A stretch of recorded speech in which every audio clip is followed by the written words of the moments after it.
రీసెంట్గా Putin and Trump అలాస్కాలో meet అయినా కూడా రష్యా యుక్రెయిన్ వార్లో ఇంకా సీజ్ ఫైర్ అగ్రిమెంట్ జరగలేదు. 3 సంవత్సరాలుగా జరుగుతున్న ఈ యుద్ధం ఎందుకు మొదలైంది, ఎలా ఆగుతుంది అనేది చూద్దాం. 1940s నుంచి ప్రపంచంలో 2 అతిపెద్ద సూపర్ పవర్స్గా ఎదిగిన అమెరికా అండ్ రష్యా ప్రపంచాన్ని డామినేట్ చేసే క్రమంలో ఈ 2 కంట్రీస్ ఒకదానికి ఒకటి థ్రెట్గా మారాయి. 1949లో యుఎస్ నాటోని స్థాపించింది. సోవియట్ యూనియన్ టైంలో రష్యాతో కలిసి ఉన్న కొన్ని కంట్రీస్ని అమెరికా ఒక్కొక్కటిగా నాటోలో చేర్చుకుంది.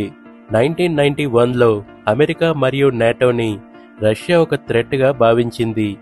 అప్పట్నుంచి రష్యా తన నైబరింగ్ కంట్రీస్ ఎవరు నాటోలో జాయిన్ అవ్వాలని అనుకున్నా అది రష్యాకే ముప్పని భావించి వాళ్ల మీద యుద్ధం చేయడం మొదలుపెట్టింది.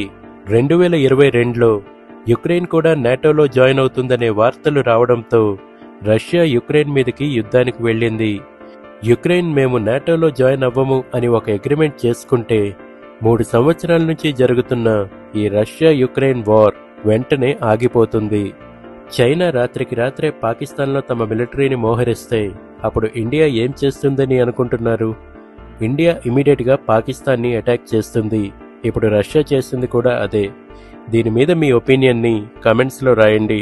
ఇలాంటి మరిన్ని వీడియోస్ కోసం ఛానల్ని సబ్స్క్రైబ్ చేయండి.